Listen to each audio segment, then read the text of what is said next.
He's a leading voice in conservative politics. He has some controversial views, like defending Vladimir Putin, that make him polarizing.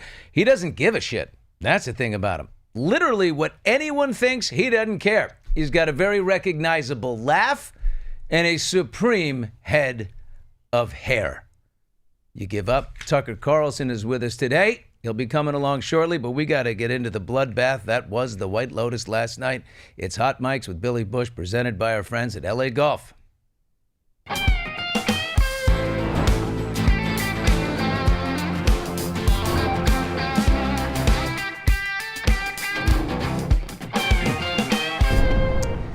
We are live on TuneIn and YouTube. Hop into the chat anytime. Pipe in. Let us know what you're thinking on YouTube at Hot Mics with Billy Bush. So love him or hate him, you know him. Tucker is coming up. Tucker Carlson. You know, a couple of interesting things. Tucker gave Rachel Maddow her start in television. You'd think they're opposing, enemies. Not so much. Actually, quite friendly. We'll get into that. He's an avid fisherman and a gun guy. He just interviewed our Treasury Secretary, Scott Bessent, on the tariffs. Interesting conversation. I watched the whole thing. He doesn't read any news. Like, I asked him, what do you read? The Journal every day? What he says, nothing. I read my texts. I guess he's too busy making headlines to read any. So we'll talk to Tucker in just a few minutes. He'll be checking in. But right now we're going to talk about the White Lotus finale. 6.2 million people watched, smashing the series record by 30%. More will watch in the coming weeks, so that'll go up. We've got a wonderful guest, pop culture savant Darren Karp is here. The critics aren't being so nice. Darren, let me tell you, The Independent says it's a violent end to a bad season. Forbes calls it indulgent and a crushing disappointment, to which I say, Forbes, what the heck are you doing covering the White Lotus? We just hit Sri Lanka with 44% tariffs. Buzz off. Go pay attention to other things. Rolling Stone says it was nonsensical. I'll tell you this, Billy Bush of Hot Mics calls it unpredictable yet scintillating. Tragic yet poetic. 3 thumbs up. I have a third thumb. It's a birth defect, but never mind. Mike White, the creator, director, producer, writer, responded to the critics with a response that I think deserves a little analysis. He says, in response to critics complaining about the pacing and the vibe, he says, there was complaining about how there's no plot. That part I find weird, says Mike White. It never did. Part of me is just like, bro, this is the vibe. I'm world building. If you don't want to go to bed with me, then get out of my bed. I'm edging you.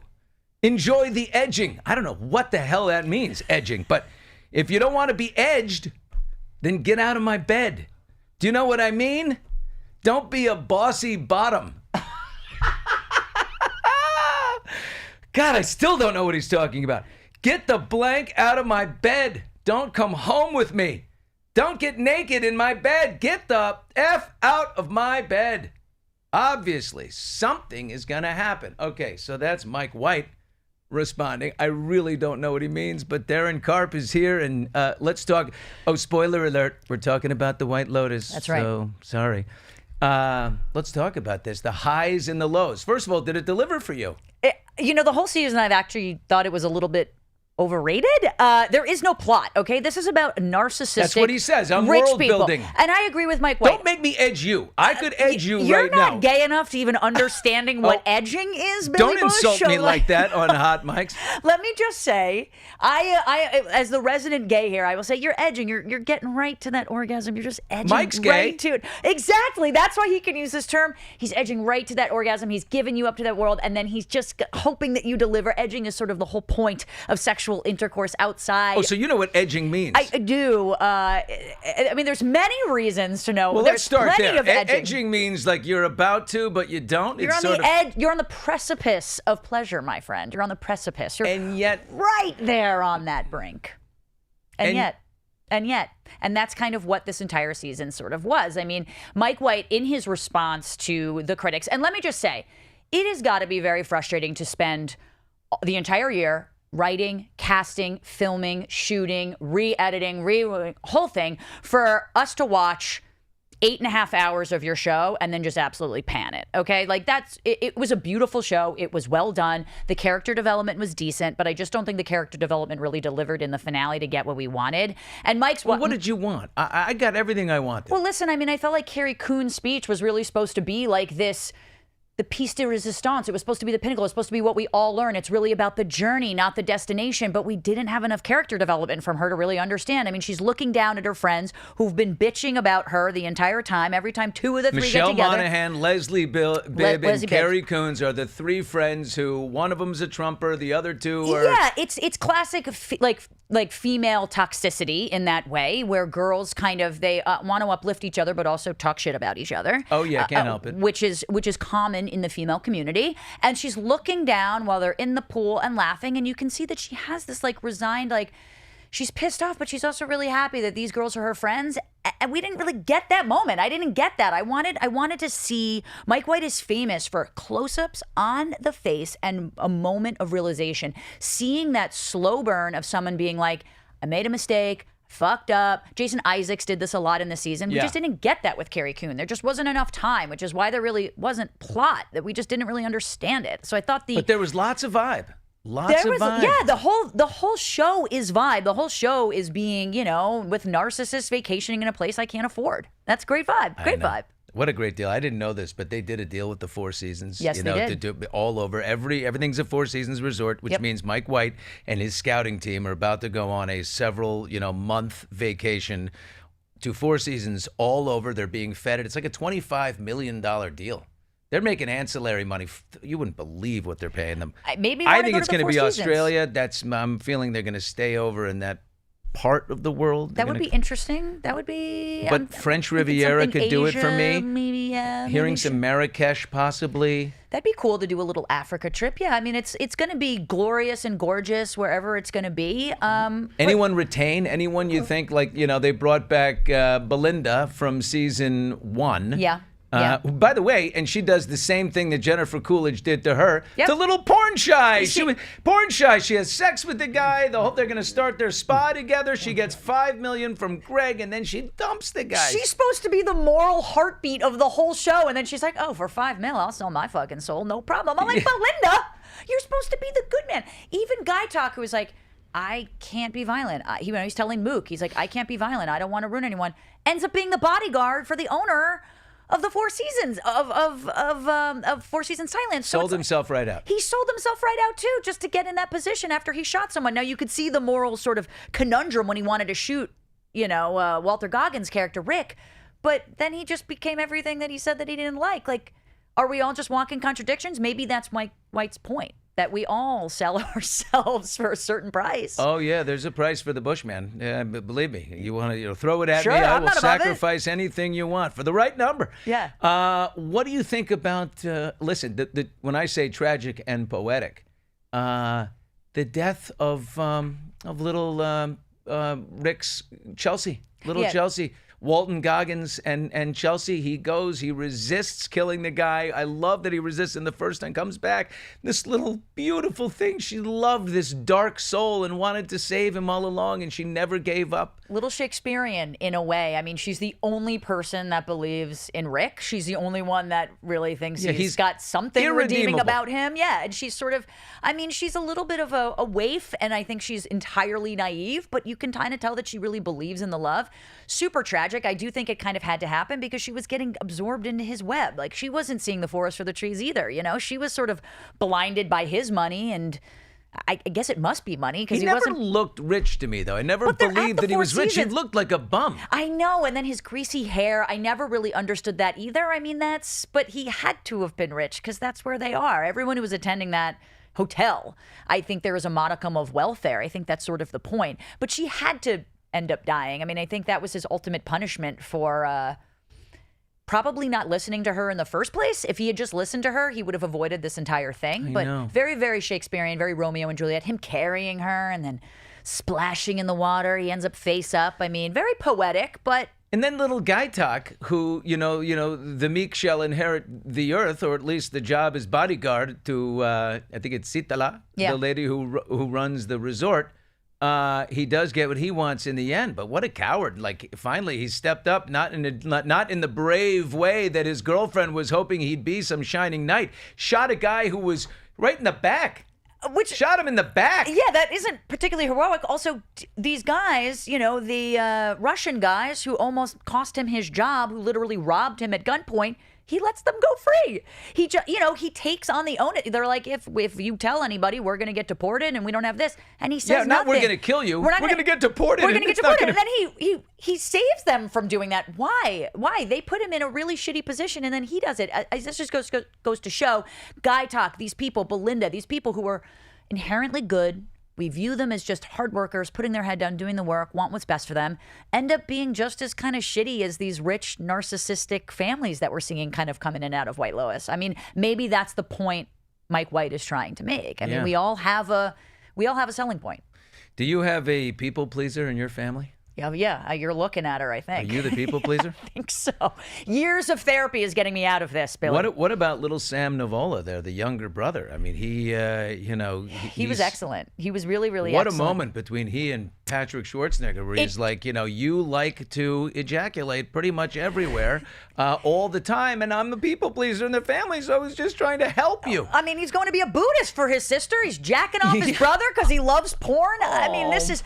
let me be frank. That's not my type of people pleasing. I think that I would have probably a line of my people pleasing in that, but it kind of just goes to show how really pathetic he is. But he's really pathetic because his whole family treats him like he's pathetic. You reminded me of a joke. As Ellen said to Kathy Lee, may I be frank with you? Anyway. Did you get that one? Exactly. Exactly right. Yeah. Anyway, well, who's your favorite character? Who delivered for you? Who couldn't you not get enough of? Oh, man. I mean, I really did like Belinda, at least at first. I thought she was kind of this voice of reason. She was sort of this everyday woman, someone that I think that we could all relate to, especially if you're not wildly rich. But Parker Posey as Victoria Ratliff, I think, was probably my favorite character. I think she was sort of the torch holder of Jennifer Coolidge, kind of coming in with the fun accent. I mean, she really was funny. She was the comic relief. She really was I'm rich and I don't care. It's a comedy, and not much of it was funny, I'll say that, except Parker Posey.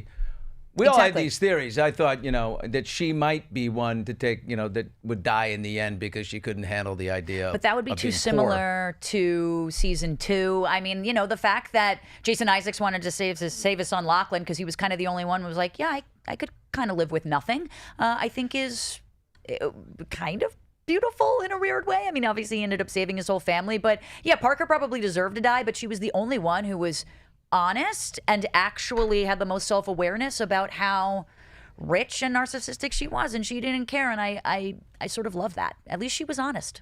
Yeah.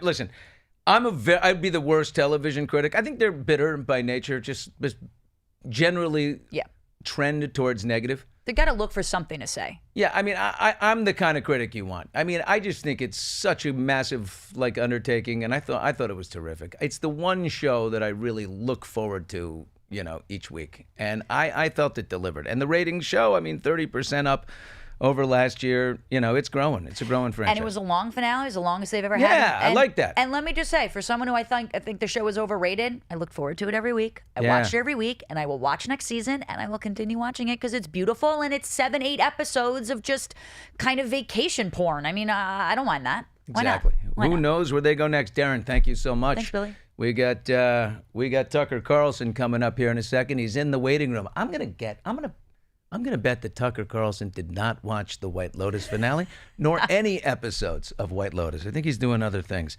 We'll get to Tucker in a second, but let me tell you, our sponsor here at Hot Mics with Billy Bush is LA Golf, the most technologically advanced golf gear on the market. I can tell you, the new driver with Face ID changed my game.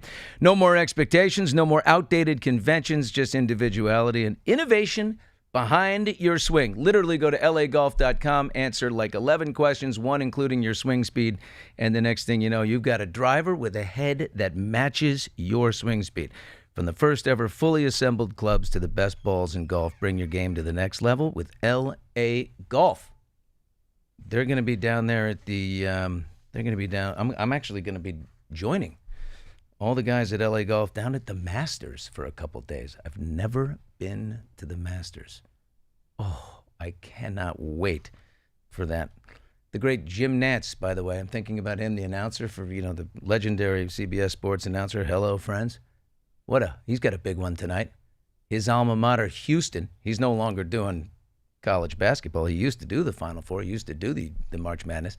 He's got the finals tonight, and he's got the Masters this coming weekend. And by the way, he's announced that he's going to retire in 2036. I love people who give an advanced warning about an announcement, and when you're as great as Jim Nantz, you make it 11 years. All right, Tucker Carlson, if you can hear me, sir, turn your camera on. Turn your camera on. I don't know how I do that, but I'll hear try. that voice. I hear that voice. It's an unmistakable voice, and pretty soon I'm going to see that unmistakable head of hair. There it is. How are you? Fellow member of the Hair Hall of Fame, Tucker Carlson. It's a wig. Wait, you have a driver with Face ID? I have not a driver of the car, but a golf driver. Yeah, it's got you. It's a custom to my swing, put together by Bryson DeChambeau, and our sponsor here at LA Golf. So, but Tuck, you don't play golf. No, I don't, but I know Bryson. Good guy. Yeah, I was just with him. Yeah. So I've known Tucker almost 40 years now. I did the math on that. It's amazing. You've changed over the years. So you used to rip unfiltered cigarettes and sling a glass of vodka like Hemingway. Well, more like Fitzgerald, who I think died of cirrhosis. Yeah, I needed to get off the booze. I do miss the cigarettes every single day. Do you think about smoking every day? I think about it every day. And in fact, someone was smoking at my house this weekend. And I came out of my sauna, and your olfactory senses are really alive when it's 200 degrees, and I'm like, that's the greatest smell I've ever smelled. What is that? And it was a Marlboro. Oh, a red. But I don't smoke them anymore. Yeah, it was a red. It was so good. But you used to smoke Camel unfiltered, and then if one wasn't available, you would pick up a red and rip off the filter. I mean, that's true. I was never a filter man. My parents smoked unfiltered cigarettes, a brand called Pall Malls, as they called them, Pall Malls, and they were very anti-filter. They thought filters were unhealthy because they prevented the critical oxygen from entering the mix, and so they often lectured about filters as like a modern evil. So we were never filter cigarette smokers in my family. Oh, well, be glad you're done with it, but you started your own Zyn competitor. You fell out with Zyn. Listen, you're not afraid to take people on, but you took on the guys at Zyn and you said, I don't like that, I'm starting my own, and you started Alp. And how's that? How's Alp going? It is. It's killing it. It's so good. I mean, I was thinking the other day, I know nothing about business. No one in my family's ever been in business. Everyone's like an artist or a writer or had some very non-essential job. But I know a lot about nicotine, having been on it, since I was 13. And I just love nicotine. And I've been through all of its many permutations, from cigarettes to I dipped tobacco for 35 years.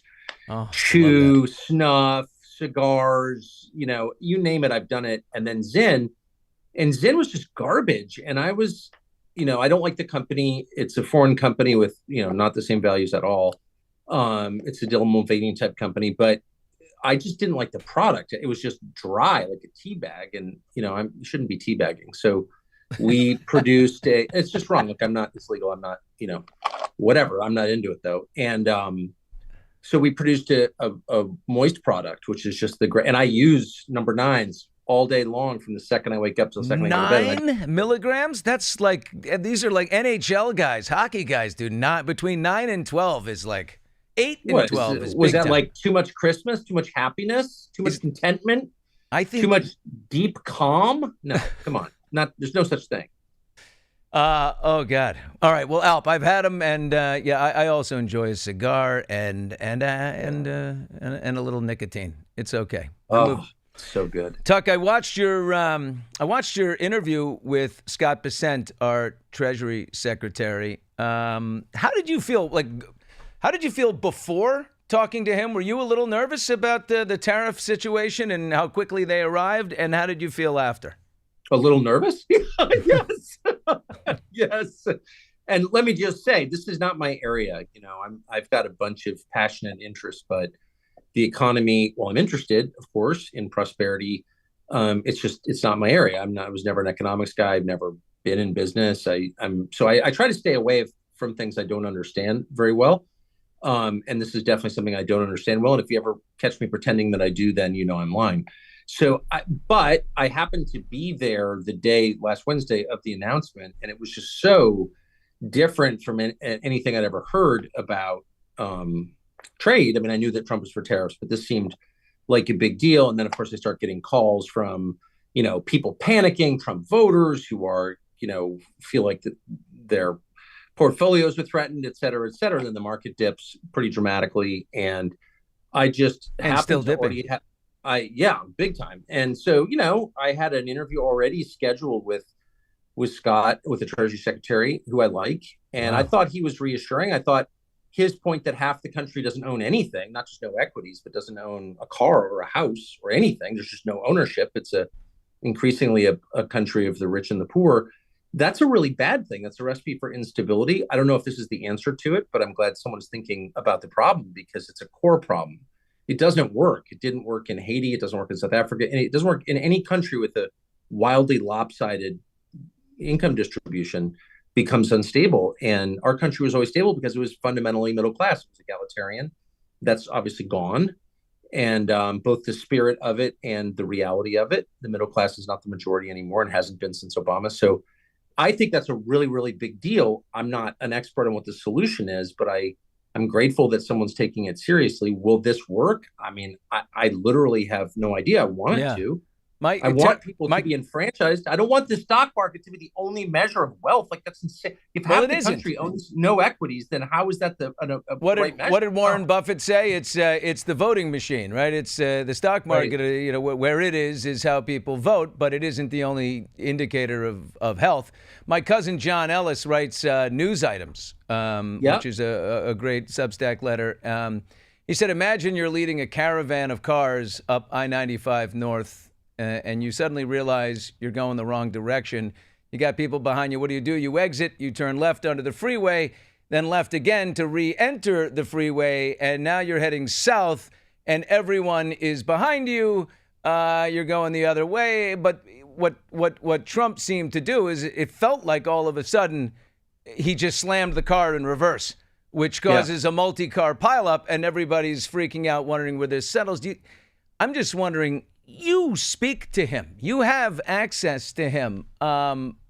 Liberation Day came down like a hammer. Not many people are feeling liberated. Is it a communication issue? Because I agree with what Scott Picent said. There's a lot of tenets here that make sense. 88% of equities in this country are owned by the top 10% of people. Right. 40% own the rest, and the bottom 50% are all in debt. And this is about sort of hitting a reset, right? A reset for Main Street over Wall Street. I just think communication-wise, who's got the ear to say, let's message this a little better? Well, I think that's exactly right. I think it's really important to explain big changes and do so in a way that, not everyone's going to agree with. The current stakeholders are always going to resist change, no matter what the topic is, of course. But whenever you make a big change, this is true in your family as well as your country, you explain to the people on whose behalf you're doing this, why you're doing it, and what the effects are likely to be. And I don't think they've been as effective on that. But I also think there's the core question of, will it work? And I'm not dodging your great question. I think we probably agree, basically, that could be great. It could be really bad. I don't really know. But the core question is it actually like a path to a more equitable distribution of wealth, to more prosperity? Are we actually getting screwed by the rest of the world? Will this fix it? I can't answer those questions. I do think that, looking back, giving up our manufacturing base for the benefit of a relatively small number of people was like the tragic mistake in American history. And if you don't make stuff, you're not serious. And like selling real estate and financializing everything and making up meme coins, I mean, those are fundamentally not productive activities. I'm not saying they're bad. I know a million people who do those for a living, but that's not like, it's basically kind of bullshit, actually. It's not really like you're not creating anything actually by selling the same piece of land or by, extracting debt and chopping it up and reselling it or whatever the instrument is. Like finance and real estate are not a real economy. they can be features of an economy, but it needs to be more than that. And that is like the core tragedy, but that happened 40 years ago. I don't know if it can be fixed now, but I think it's important to say out loud what caused this, and that's what caused this. I think that I just get, like you, I am no economist, but I do get the sense that if we were not so polarized and there wasn't so much bitterness in our discourse politically, that it would have a better chance of working, because Democrats would rather see him fail than America do well. And I believe that to be the other way around, too. They're so competitive. So many of these people have been elected officials for so damn long. They'd rather win. They're lifelongers. For example, if we were united and everyone said this is a good idea and the country was supportive of it, so much of the stock market is on confidence and perception and feel. It probably wouldn't take a hit. It would go up. Because we're like, hey, we're resetting America. This is great. We're bringing our factories back to America. We're boosting that middle class again. Right. That's great. But instead, the opposition is likely thinking, oh, baby, do we have a weapon now? Boy, are we armed for the midterms now.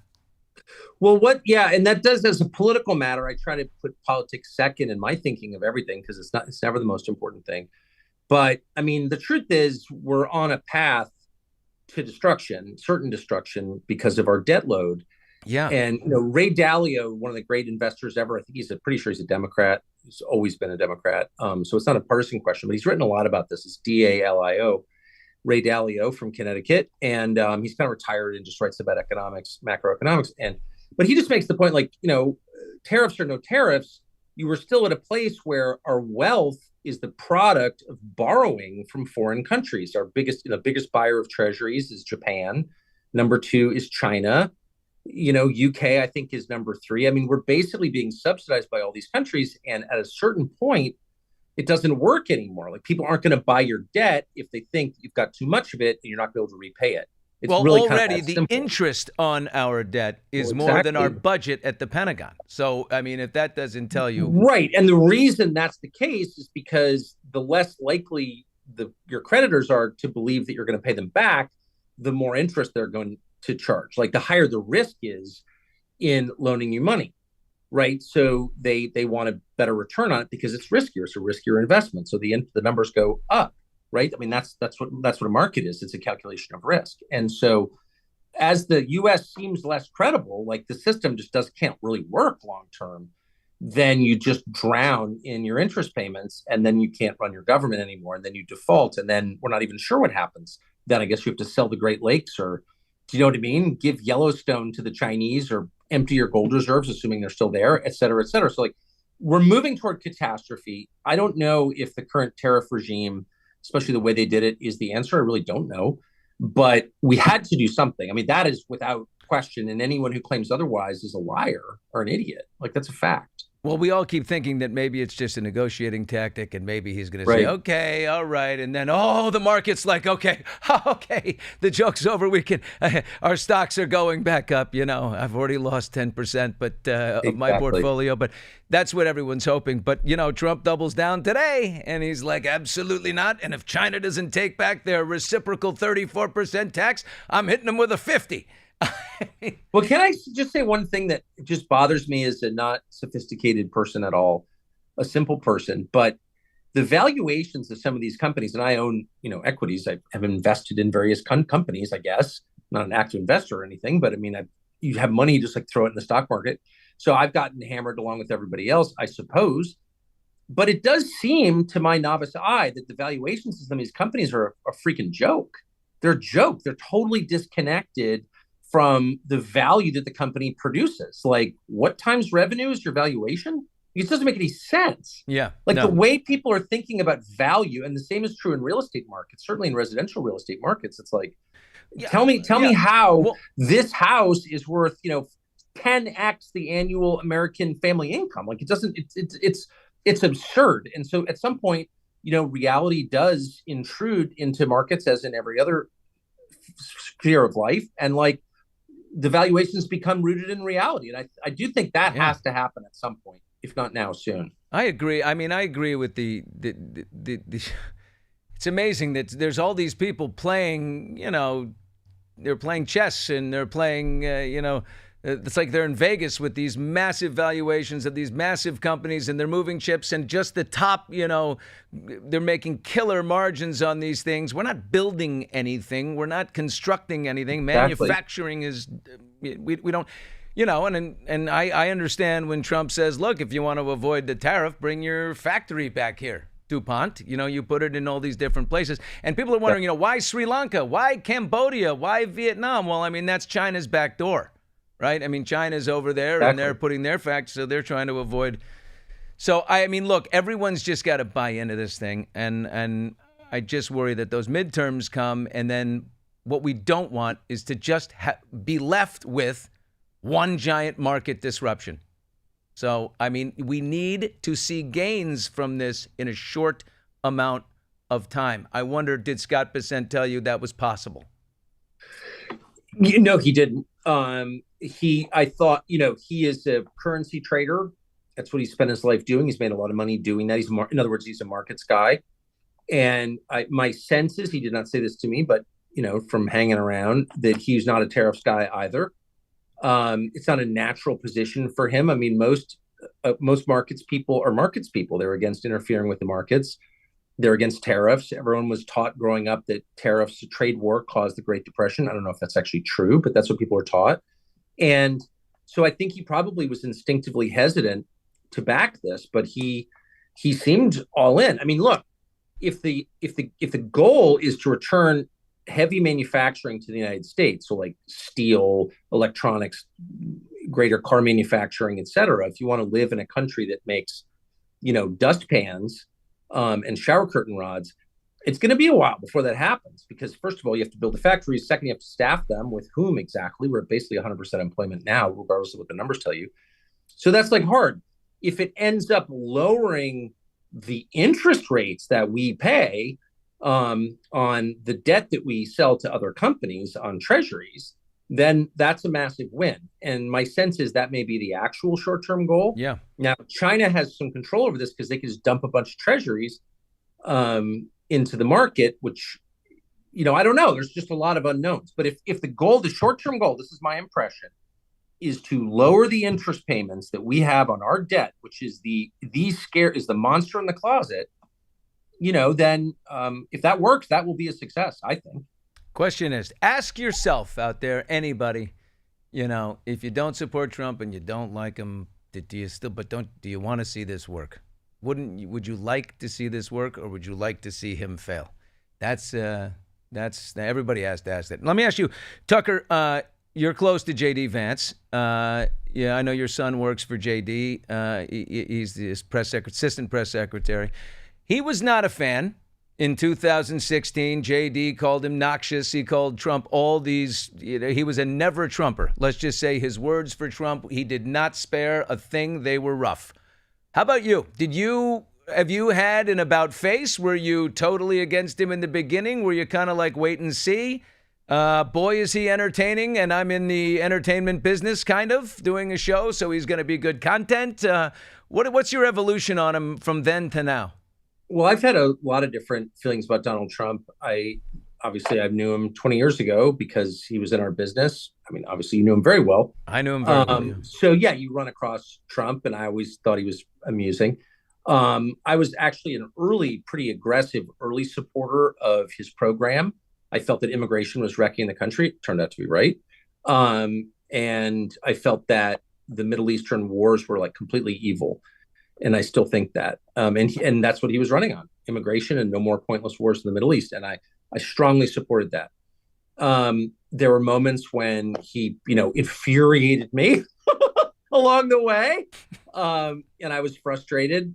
And I'm sure that'll happen again, just as it does with my kids or my dogs, or my wife is the only person who never makes me that mad. But you know what I mean? You get frustrated with people who but basically the Trump idea that, we should have a democracy, that people should kind of get what they want, and open borders and tranny worship is not what anyone voted for at all. And stop, the government should be responsive to the people. And by the way, who murdered JFK? That's a fair question.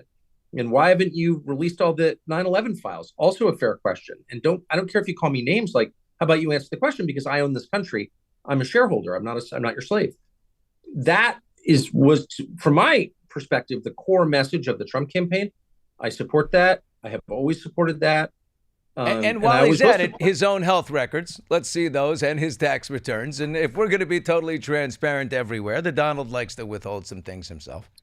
Sure. I mean, those tax records actually came out anyway. They were leaked. And turns out he was had the least exciting financial life. I kind of expected to learn he was like offshored it all in the Caymans or something. No, he was paying like pretty decent rate, it turned out. He's just stubborn. He was just, why do you resist for so long? I don't know why. And let's see that beautiful body. I'm told you have a very beautiful body, probably the healthiest body. I want to see that report. I want to see those arteries, man. How do you do it? I do think health records of presidents should be public. I do think that. Can you pick up the phone?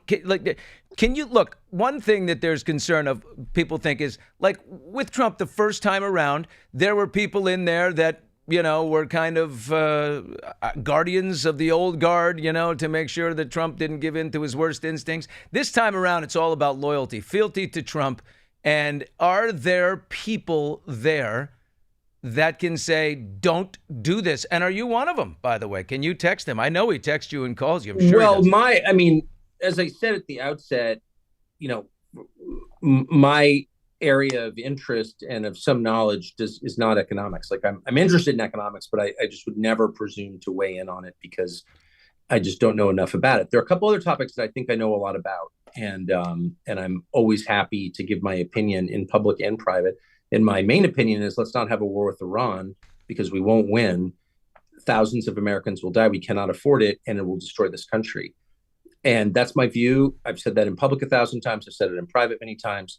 We are not in a position to have a war with Iran. We're being pushed very hard by ideologues to have a war with Iran, and I think we should resist it. And so, I try never to say anything in public that I haven't said in private, and vice versa. Of course, I don't always succeed, but I try to be transparent just as a person, because I think it's better to be that way.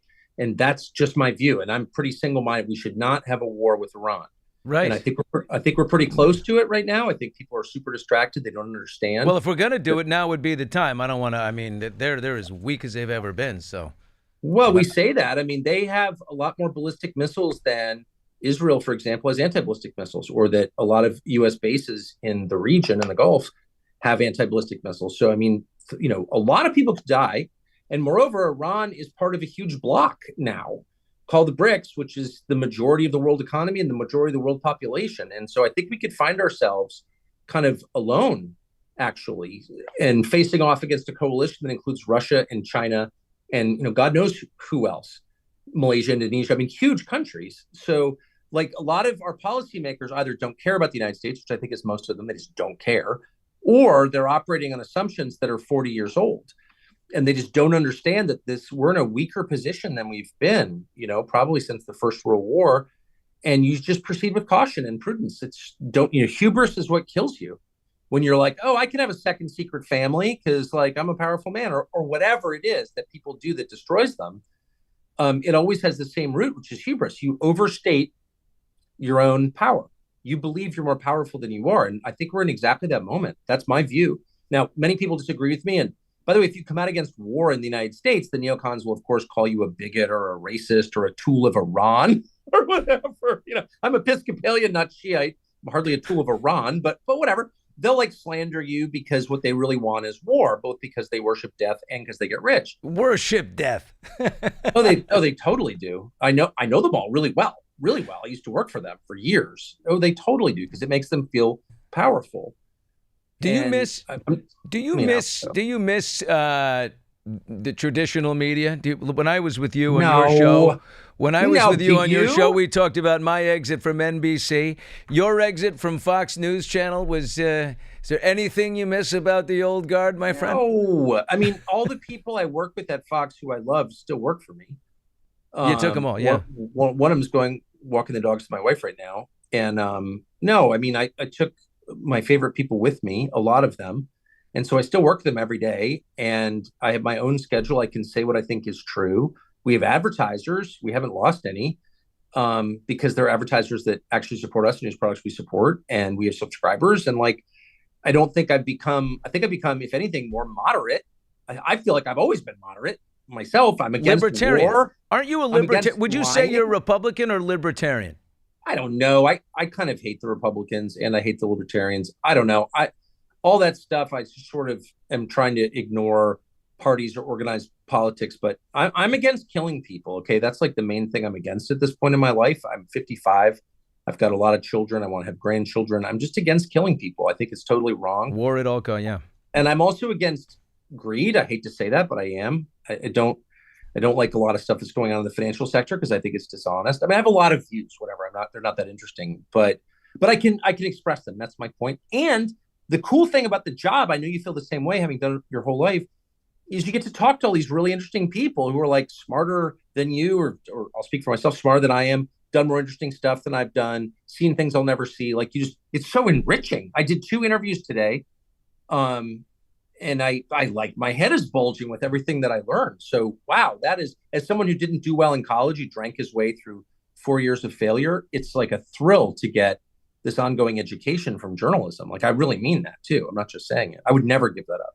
Did you, I mean, speaking of of the media, what people forget, you gave Rachel Maddow her start. I love that. Yeah. She had a segment on your show once a week, and then didn't they call you in and say, like, Tucker, here's the problem. Her segment is more popular on MSNBC than you, so you got to get out of here. She gets the show. I've been fired many times, and I don't like MSNBC. You have a great attitude about being fired. I want to say that. But I will say the best firing I ever had was at MSNBC from Phil Griffin, who was running it then, who, had some flaws, but basically was a pretty straightforward guy, actually. And I always liked that about him. And he comes in and he goes, your ratings aren't as good. Like, we're content agnostic here. He said this to me. In effect, he's like, we're just here to get ratings and get money. We're a business. And Rachel Maddow, the left stuff is doing better than the right stuff by a lot. And so we're going to fire you and make her the star. And I was like, you know what? I get that. Yeah. And partly it was my fault for being lazy and disorganized. And I had all kinds of things I was dealing with at the time. And I mean, I got fired because I didn't do a very good job. But he was gracious and honest enough to tell me why. It wasn't one of these bullshit things where it's like, oh, it's just not working out. He's like, no. Your ratings are lower than Rachel Maddow's. We're hiring her and firing you. And I'm like, oh, I get that. Did you ever go on you guys are both you love fly fishing, you and Rachel. Did you ever go on a fly fishing, like a vacation or weekend with her? No. So she and Susan live in Western, I don't think I'm giving anything away, in Western Massachusetts most of the time. And I live in Maine most of the time. And it's surprisingly hard to get from one to the other. Weirdly, I just heard from Rachel. I was just texting with her. Like, my father just passed away, and she wrote me the nicest text about it. We were going back and forth by text. But yeah, no, What did she say? Oh, that's so nice. Oh, it was so nice. And I've never attacked her. And I will say, of course, I disagree with her views. But one thing I've always loved about Rachel that I emulated or tried to when I was at Fox was she decided herself what the big story was. She didn't go to the New York Times or, the Washington Post that morning. She'd just like read the papers and decide what she thought was the most important. She made the editorial call. And sometimes it would just be far out, like totally far afield, like historical stuff, or she didn't care. She had total confidence in her editorial judgment. And I admired that. I said it out loud many times how much I admired that. I tried to do that myself. Like, no, I think, and of course the producer would be like, well, that's not in the news. And it's like, no, we are the news. We decide what's in the news, and it's my show, and I'm deciding. And that formula turns out works. Like, do what you think is interesting. And Rachel really led the way on that. And I always admired it, and I still do. Wow, that's nice. I'm glad she texted you. How your parents divorced when you were 9. So Dad, you lived with Dad. You were very close. Yeah, I grew up with my dad. What did your father impart on you that you've taken throughout your life as, that's been most helpful to you? Well, it's funny. We were just talking this last night. I'm writing a book on it because he did teach me so much. I mean, so much, but basically he taught me, endless inquiry, curiosity. He had a really committed love of reading. He read books. He disdained people who read magazines or the internet. He read hardbound books his whole life, including at red lights. And He made my brother and me do that. We still do it. I think that's been a huge strength for me and a source of joy for me. He loved animals and he loved his own family. But he was also a pretty, there was always this question like, what did Pop do for a living? And actually, weirdly, I just got a letter about what he did for a living about 20 minutes ago, which I'm like, whoa. Was he in the anyway, CIA? Wait a minute. almost, Wait, you didn't. Hold on. Wait a minute. You didn't know what your dad did for a living? What did he do? Was it a secret? I know. I mean, I don't know. It was this kind of weird thing. Always a weird thing. He was, whatever. So what Long did he do? story. What's the letter? Not criminal. He worked for the U.S. government in various ways for the last 40 years of his life, and was always traveling and with weird people. And he was not much of an explainer about stuff like that. Wait, was your dad a Central Intelligence? No, I think, agent? but he continued. There's basically like a whole, constellation of businesses, which I'm totally against, just for the record, very against, and have seen a lot in my life, but a whole constellation of businesses and foundations, nonprofits, NGOs, and, individuals that are sort of loosely or in some cases formally connected to governments and their intel services, and they operate around the world, both for their own reasons to make money usually, but also on behalf of governments. So it's not like someone's a CIA agent. There are non-official cover knocks. Got guys work at the embassy as the agricultural attaché, but really he's a CIA case officer. That's real.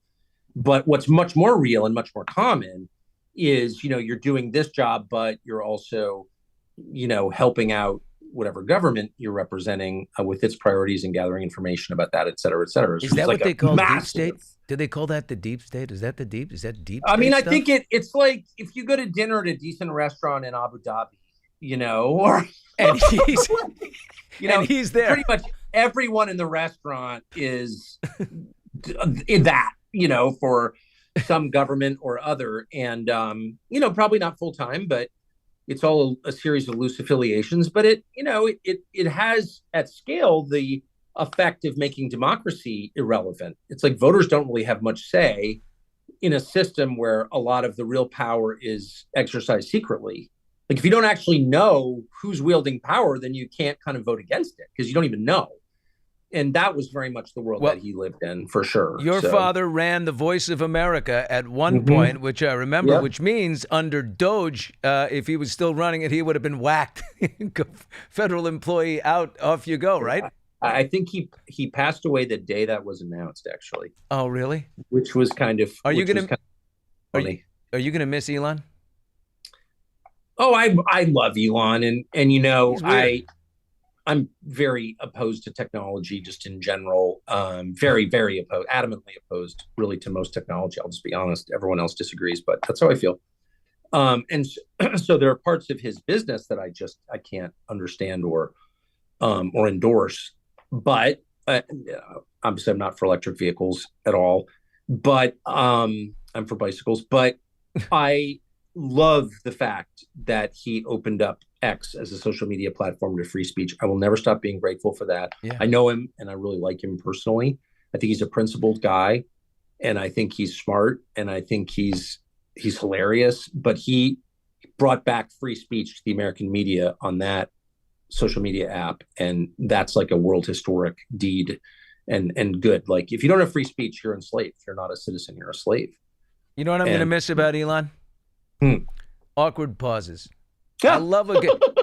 He had a brilliant way. You'd ask him a question. You're sitting there. I watched him once, a 12-second before he answered, and the guy, you can see the interviewer like, what's happening here? It's the best. Susie, my wife, who you know well, once said to me, "You should be more like Elon. Like he doesn't, answer right away." And I was as you know, because you were there, a high school debater, and high school debate never lost, like, undefeated, and but mostly that's because of my advanced BS skills and my glibness. And debate rewards, and it's all BS actually rewards quick talking, fast answers, and it is kind of a tell if someone responds too quickly. It's like, how could you possibly have thought that through? And Elon is secure enough. I think no one thinks Elon's dumb. He doesn't have anything to prove. So he's like, no, I'm going to actually think about what I'm going to say. He takes words seriously. I really admire that. And I think it's one of my biggest faults. I just respond immediately. And sometimes and I say mean things or things are imprecisely expressed or I don't really mean it or whatever. Like those are bad qualities. Like you should pause before you talk. Words have meaning. So I love that about him. I think it's amazing that the smartest, the richest man in the world took a shot at government efficiency. I mean, people went crazy over. He became the new punching bag, over Trump. I think he's probably fed up and wants to go fix his car business. That people are firebombing his dealerships and things, which is insane. But I mean, you lived in D.C. Like you lived there I lived next to you. You know what it's like. It's like everybody. I mean. It's the richest city in the United States, and it doesn't make anything. It doesn't even have a banking sector. It doesn't have anything other than government. And so there is a sense in which that's corruption. Like, it's fine if, like, your government bureaucrats make a decent wage. I'm not against that. But if it's the single richest city in your country and all they do is extort other people's money at gunpoint and pass it around among themselves, like, if this were Africa, you'd be like, that's a corrupt African country. And that's corrupt. I'm sorry. I mean, I'm a product of that city and of that world, but as I've already admitted. But I think it's wrong, and I'm glad someone's, giving it back to him a little bit. Well, I hope he left the reins with somebody other than a 22-year-old kid named Big Balls. I'm hoping that there's. I liked Big Balls. Did you know Big Balls? I didn't know Big Balls, but I felt that of all like the new administration appointees, he had my favorite name of all. Absolutely, the best. I wish I had thought of that. Big Balls Bush here. A couple of quick questions. You don't read any news sources. You don't wake up in the morning and read news, right? Where do you get your news? I get it by text message. I get all of it. But I mean, that's my life. It's all I've ever done, for 34 years. In other words, you're getting it firsthand from people. I try. Yeah. I mean, there's a lot of stuff I don't get. There are a ton of topics that I know nothing about. I'm totally ignorant on a lot of areas for sure. But on the, 2 or 3 things that I care passionately about, leaving aside like fly fishing and bird hunting, but the policy topics I'm interested in, yeah, I mean, it's what I do for a living. It's what I do. It's like if you're a day trader, you'd know a lot about, NVIDIA stock price or whatever. But I know a lot about the issues that I care about. So I only focus on those and I get it directly from people. I'm definitely not going to wait for, the Washington Post or Axios or Politico or what, it's like, what? These places are staffed by children and liars. Like, why would I read what they have to say? Like, I have zero interest at all. Will one of your text people, J.D. Vance, be the next president? Is he going to run for sure? And will Trump get out of his way? Is Trump going to go and try and amend? There's the 22nd Amendment to the Constitution. Is he going to try to change that? I wouldn't predict that. No. I mean, come on. I don't think so. But JD, I don't know. I mean, I'm not a great predictor of the future. Of course, JD Vance is by far the smartest politician I've ever met, and I know them all. And it's smart, not just on like an abstract level, but instinctively in tune with the country and honest and normal, like totally normal. He did himself real justice in that debate against Tim Walz. I will say that he was a gentleman too. Like, but the discourse was gentlemanly. I liked his diplomatic vibes. Totally, and the emotional self-control. I mean, that's one thing I don't have that I could learn from him is like, don't get pissed.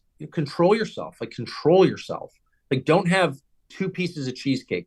Don't give everyone you don't like the finger. Like, you don't always like get control of yourself.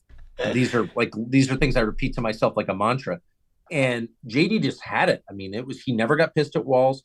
Walz is obviously like transparently creepy. Like if you got a hold of that guy's Google search, I mean, I think it would like fry your brain. No, I'm serious. That guy's a weirdo.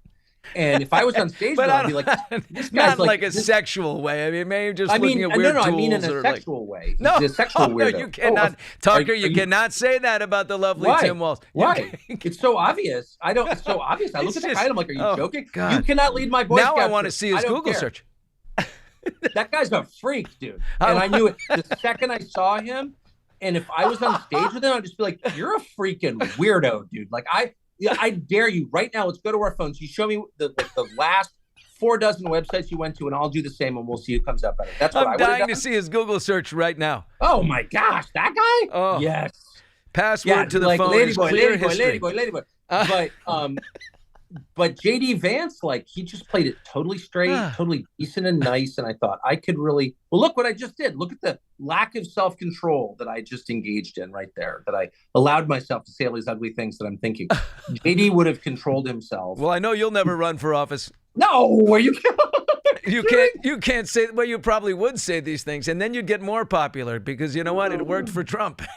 Yeah, well, I guess it did. I don't think I could pull it off. I would never run for anything. That's Tucker, not for me. You quickly, Tucker Carlson here. Question for: Are you? Would you say that Brian Friedman is a great lawyer?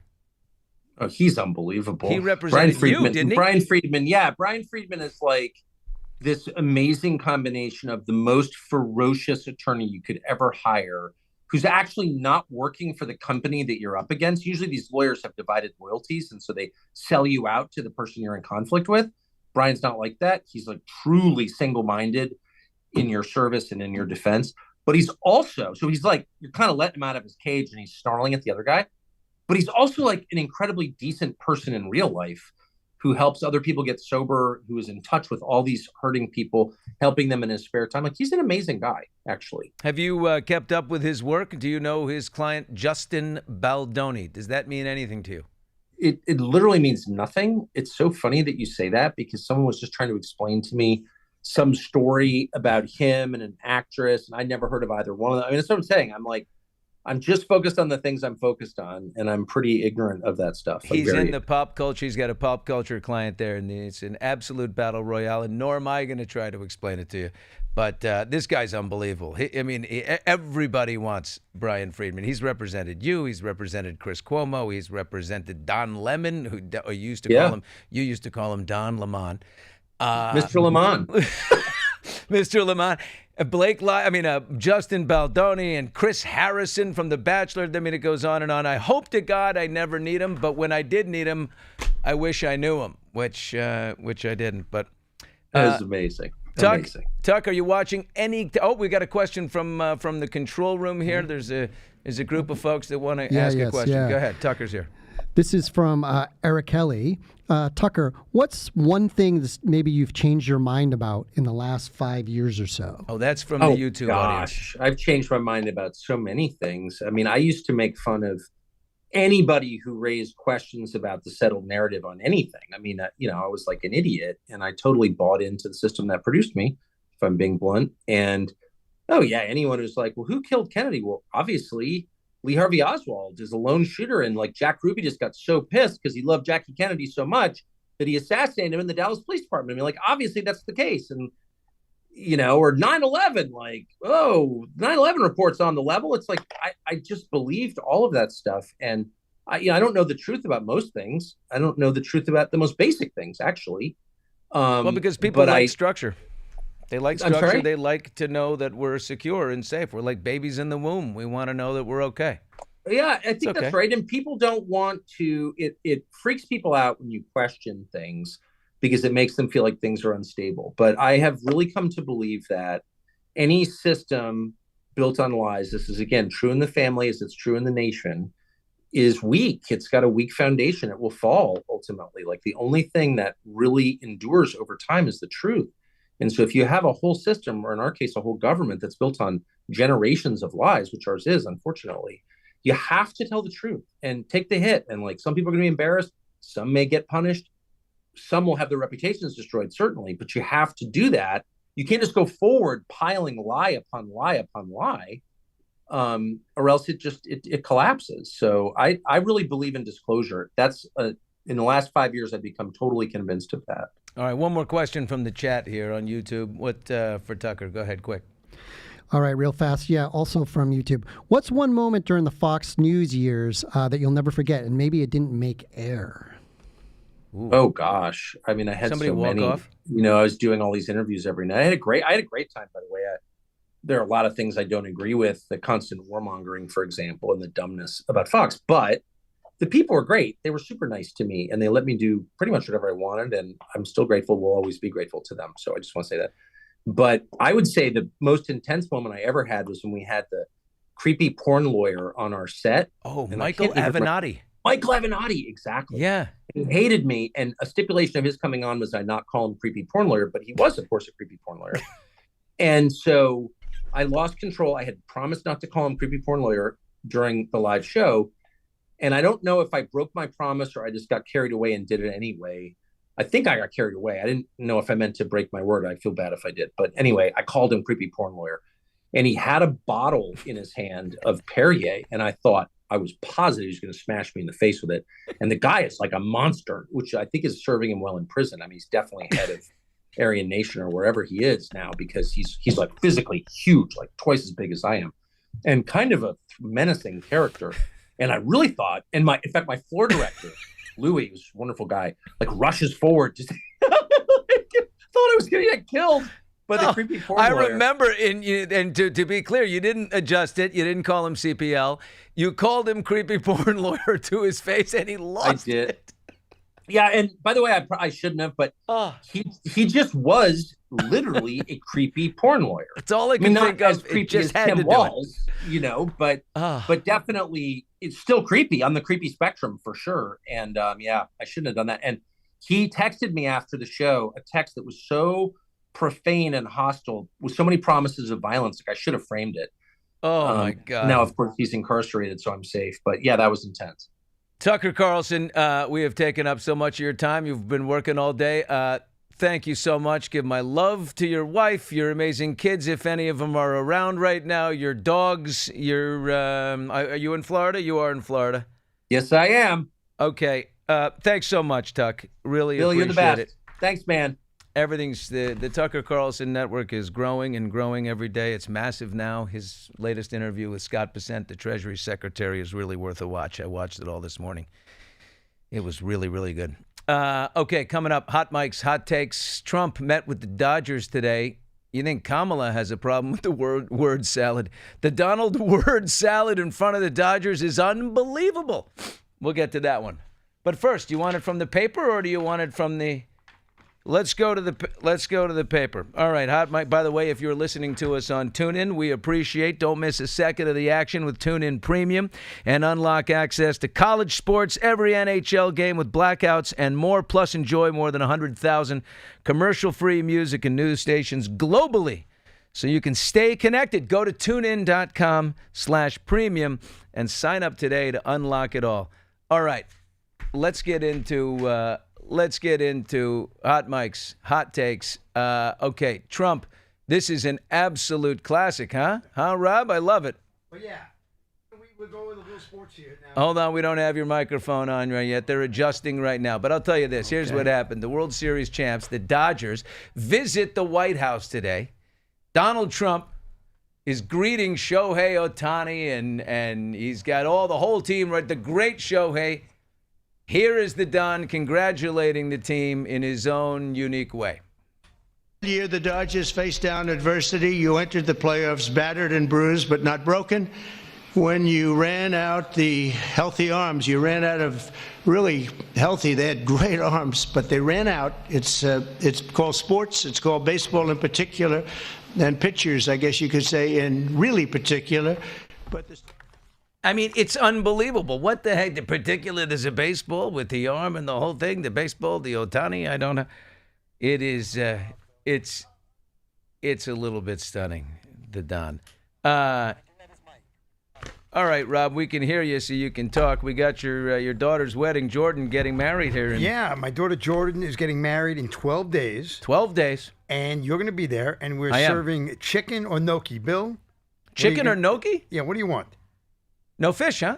No fish at weddings. It smells the place up. You can't get 200 people. Fish does not work at a wedding. Don't ever have fish at a wedding. Really? Every time I go to a wedding, I'm I'm like, no fish. Gnocchi or chicken? What's your choice?